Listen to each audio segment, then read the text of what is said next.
भारत देश में कौन कौन सा वंश चला और कौन कौन राजा आए और क्या क्या ऐतिहासिक राजा लोग किस तरीका से भारत को चलाए हैं और भारत किस तरीका से उस समय का भारत का कंडीशन कैसा था, परिस्थिति कैसा था, वो सारा चीज को हम लोग समझे। जैसे हम लोग एक ट्रिक से समझे थे, हसीन मासुक था, से हर्यक वंश पहले चला, फिर आया शिशुनाग वंश, फिर आया नंद वंश, फिर आएगा मौर्य वंश, तुंग वंश, तुंग वंश के कर्ण वंश, कर्ण वंश से सतवाहन वंश, जिसमें हर्यक वंश के बारे में हम लोग पढ़े थे। हर्यक वंश सबसे ऐतिहासिक वंश था। इसके संस्थापक बिंबिसार थे। इनके एक बेटा था जिनका नाम था अजातशत्रु। अजातशत्रु बिंबिसार को क्या किया, मार दिया, मार के खुद राजा बन गया। उसका बेटा आया, कौन आया, अजातशत्रु का बेटा उदयन। उदयन फिर क्या किया, उदयन अपने पिता को मार दिया। किसको,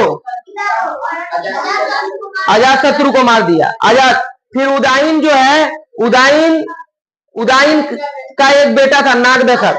नागदशक अयोग्य राजा था और उसके अंदर अच्छा क्वालिटी नहीं था, जिसके कारण वो चला नहीं पाया। तो आया शिशुनाग, अंतिम शासक नंदीवर्मन था। इसकी हत्या महापद्म नंद ने कर दिया।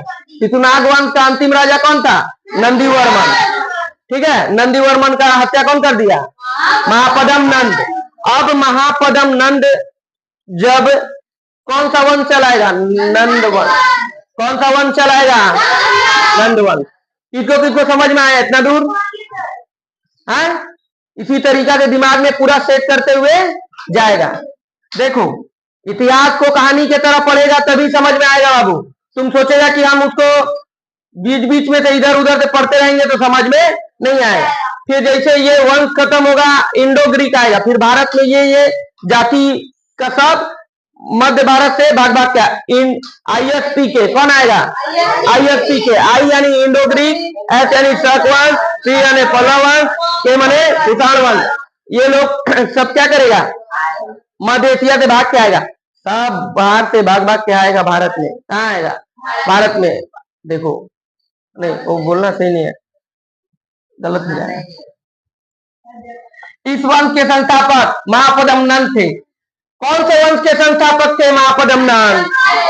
नंद वंश के संस्थापक कौन थे, महापद्म नंद, जो जाति के शूद्र थे। जाति के क्या थे, शूद्र थे।